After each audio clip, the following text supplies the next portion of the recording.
श्रीमद् भगवत गीता का संदेश है कि अनियंत्रित मन माया और अहंकार में बहुत जल्दी उलझ जाता है। आज अधिकतर लोग माया और अहंकार में उलझकर ओवरथिंकिंग यानी बहुत ज्यादा सोच विचार करने लगते हैं। इस वजह से वे परेशान रहते हैं। सुख, दुख, प्रशंसा, आलोचना, सफलता, असफलता, ये सभी माया ही हैं। गीता हमारे भ्रम दूर करती है और हमें मन को स्थिर करने का मार्ग दिखाती है। जानिए गीता के कुछ ऐसे सूत्र जिनकी मदद से हम ओवरथिंकिंग से बच सकते हैं।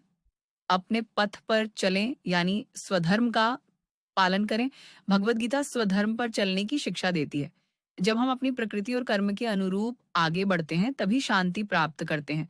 परधर्म में सफलता से अच्छा है स्वधर्म में असफलता। ये श्लोक हमें याद दिलाता है कि दूसरों की अपेक्षाओं के अनुरूप काम करने और जीने से हमारे जीवन की सुख शांति खत्म हो जाती है। हमें सिर्फ अपने कर्मों पर ध्यान देना चाहिए, तभी हम ओवर थिंकिंग से बच सकते हैं।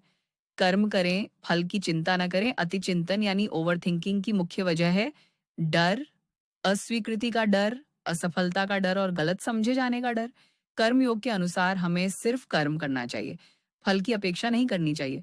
श्री कृष्ण कहते हैं कि कर्म करने का अधिकार तुम्हारा है, लेकिन फल पर तुम्हारा कोई अधिकार नहीं है। जब हम परिणाम की चिंता छोड़कर सिर्फ कर्म में लगते हैं, तब मन का बोझ हल्का होता है। मन को नियंत्रित करें, अनुशासन बनाए रखें। ओवरथिंकिंग तब होती है जब हमारा मन अनुशासित नहीं होता है, मन अनियंत्रित होता है। श्रीमद् भगवत गीता कहती है कि हमारा मन मित्र भी हो सकता है और शत्रु भी।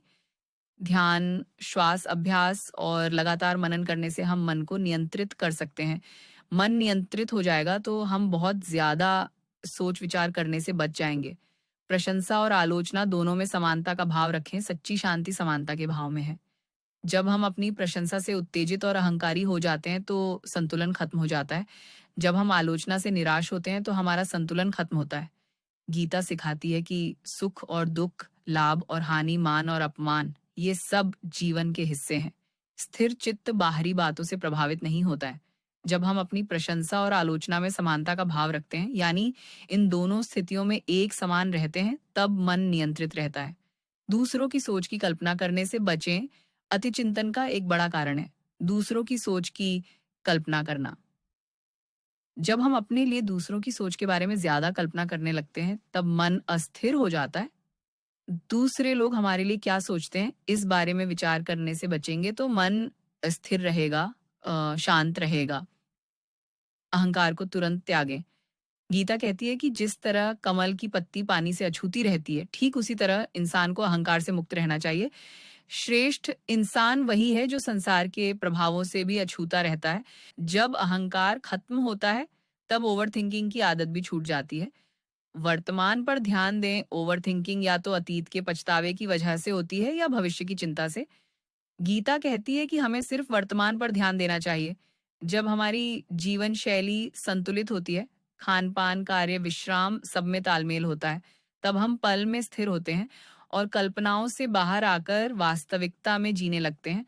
हमें भूतकाल और भविष्य के बारे में सोच विचार छोड़कर सिर्फ वर्तमान पर ध्यान देना चाहिए। अर्जुन का युद्ध केवल बाहरी नहीं था, वह भीतर का भी था।